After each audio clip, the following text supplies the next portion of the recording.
gudoomiye ku-xigeenka gobolka Awdal Cabdiraxmaan Nuur Sugaal ayaa markii ugu horeysay ka hadlay khilaafka mas'uuliyadeed ee ka taagan gobolka. Cabdinuur Sugaal ayaa sheegay in khilaafkani soo ifbaxay qabsoomidii xuska 18 May oo khilaaf xooggan uu ka dhex qarxay isaga iyo barasaabka gobolka Awdal. Cabdinuur Sugaal oo hadalkiisa sii wata ayaa waxa uu eedayn u jeediyay xogayaha gobolka Awdal Mustafa Duudu oo uu tilmaamay inuu maxkamadda la diigsan doono. Arrintan ayaa bariyan dambe hadaleynteedu badan tahay Mr. Dambaala aniga igu dhaleeceynay waxay naga dhaxaysaa aniga iyo maamulka gobolka Awdal waxaana la igu haystaa xafladii fiicneed iyo waxqabadkii fiicnaan qabtay sanad u arkayo waa maalin khamiista jimca iyo sabti baa ka hadhay 18 May wuxuu yiri wasiirka arrimaha gudaha lacagtii meena ku soo gaarin ima soo gaarin maar iminka ku soo gaarin sabir oo la hadlay barasaabkii oo xanaaqsan bay la soo ina leh waan ku ereeyaa halku daawada ku leeyahay isaga sheegtoona waan ku ereeyaa waxaad ugu ashkataysaa wasiirka arrimaha gudaha ma yeelayo waan ku ereeyaa teeriga halku ka keenay awoodda isoo ku leeyahay isaga sharxitoona kadib waxaan la hadlay madaxweyne ku-xigeenka waxaan u sheegay lacagtii 18 May lagu qabanayay inay soo gaarin madaxweyne ku-xigeenku wuxuu la hadlay barasaabkii dirbuur lacagtii way soo gaartay hawshii ugu qurux badnayd iyo sidii ugu qurux badnayd anoo u mahad celinaya dadweynaha Boorama dhammaantood isu duwayaasha maayarka xildhibaanada madaxweynaha iyo wafdiga uu hogaaminayay oo igala shaqeeyay 18 May anoo u mahad celinaya waxa ay dhacday 18 May ee ugu fiicnayd intay jirtay Soomaaliland degmada Boorama nin halkan shalay iga jawaabayay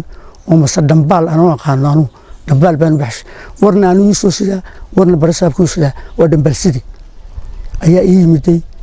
wuxuu yiri barasaabkii ma lacagtii baad ku ashkataysay may wasaaraddu maanu sheegay wuxuu lahaa Saleebaan baa ilugooyay oo lacagta haysay waa maayarka afkaasi Dambaal buu iga soo gaaray waxa kaloo dhacday kolkii aan ragga wuxuu arintaa u sheegay Dambaal aroortii dambe wuxuu ila yimiday war barasaabka ma dacweysay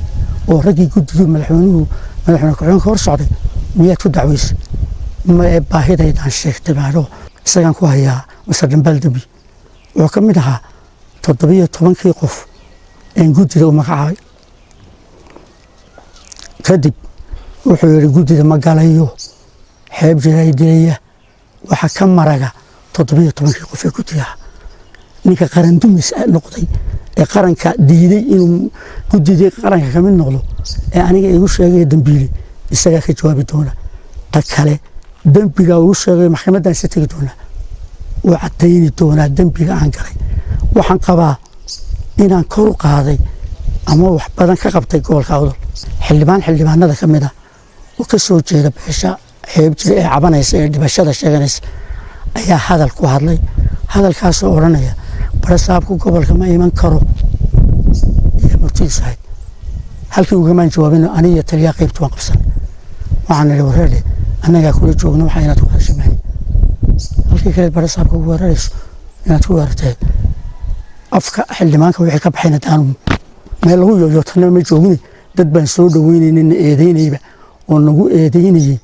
inaanan kolkii hore ay baxayeen oo qashaa qaran aanan sii dhaweynin oo eed ba halkaan oo taale anu wixii igu waajibaha ee shaqaalkaas qaran laga oranaya khayri markaan baxnay waan u yeernay maaha xildhibaankii aniga ninka la yiraahdo guutaale oo meesha joogay waan hadalka saxaafadda laga jaro xildhibaankii uu diiday saxaafaduna wax yar oo la helay doonta Dambaal warun baa xagga noo sida waxaan ku waajibkiisa in boona ku hadlay hadduu Cabdi Cismaan u jawaabayo laba habeen kadib uu ka jawaabay anigana inuu wax xaqmayn waa xildhibaankiisii waa in adeerkii xeeb jira habeen walba uu hadlayay ragaa dhintay ka hadlayeen dad isaga siyaasi ah inuu jawaabe waxaan ku soo gabagabeynayaa guddi heer qarana oo baadha ninkii dambiile ana qirta ninkii aan dambiile ahayn sheegta